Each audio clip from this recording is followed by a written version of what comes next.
Hello everyone, how are we all doing? Today I'm going to go over EQ and why it's so important to clean up the mid-range in your EQ in order to get a nice clear sounding mix. So let's get straight into it. So first thing I want to do is explain to you why mid-range is so important when EQing your songs. So if you didn't know this already, mid-range is so important because it holds the bulk of our vocal information, meaning whenever you have an audience listening to your song, they're mainly going to be hearing the mid-range frequency above all the others. That's why it's so important to make sure we get these frequencies under control. But being that this is the most important frequency range, is also the hardest to tame. So let me come over here and show you what I do to tame the mid-range on my EQs. I actually use two EQs.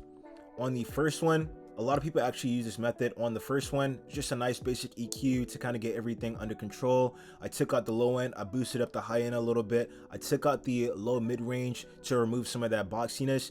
And these two things that I do right here are one of the most important things to do.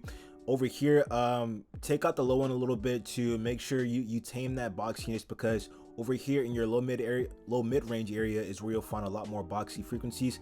And this part right here really just controls presence, helping your vocals sound like they sound more on top of the beat and more in your face versus in the background. Second thing I do is come over with another EQ after we do our compression sequences with the two compressors and the de-esser right here. Come over here with another EQ. So with this EQ right here, you can see I got a little bit more detailed with it. First thing I did, I still did the basics. I still took out the low end, I still boosted up the high end, but let's just start over here first. What I did right here, I gave this range a little boost right here because it felt like my vocals were kind of tinny. So what I did, I chose this frequency range. This is my low mid, and I gave it like a little bit of added gain. So yeah, as you can see, for this 165 hertz frequency, I gave it 0.6 decibels of gain, just to give my voice a little bit of boominess, just to kind of fill it up a little bit more, make the vocals be perceived as a bit fuller. And this is definitely the range for that. Over here, as you can see, I came over here and I removed some of the boxy frequencies again in my low mid range area because I was still hearing some of that. Wanted to make sure I got it under control.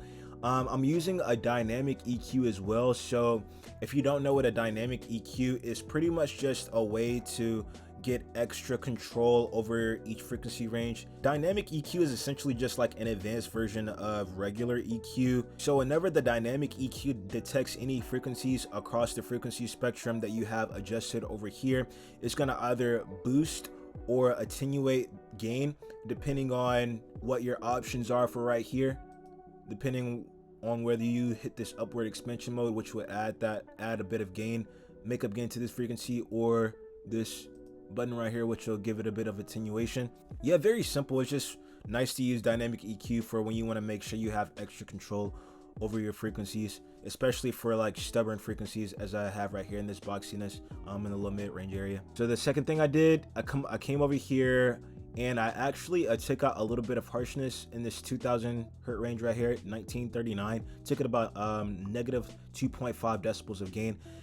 So this EQ right here is very important because it's what I use to make sure I'm getting all the frequencies under control after my compressor. Normally after compressing vocals, it starts to introduce a lot of unwanted artifacts, and that's why we like to come over here and add an EQ to get all that stuff taken care of. Now, last thing I did was I pretty much just reinforced what I did with the first EQ, and I gave this one a little bit more gain. This presence range right here, this high mid area, I gave this another little boost to ensure that my vocals were sitting on top and in your face. Last thing I did, which was pretty much just like the icing on the cake, was adding an exciter. And if you don't know what an exciter is, it pretty much just adds distortion, a layer of distortion to your voice, which will make your vocals be perceived as a bit fuller, a bit crispier, and just nice to listen to. Gives your vocals a little bit of texture.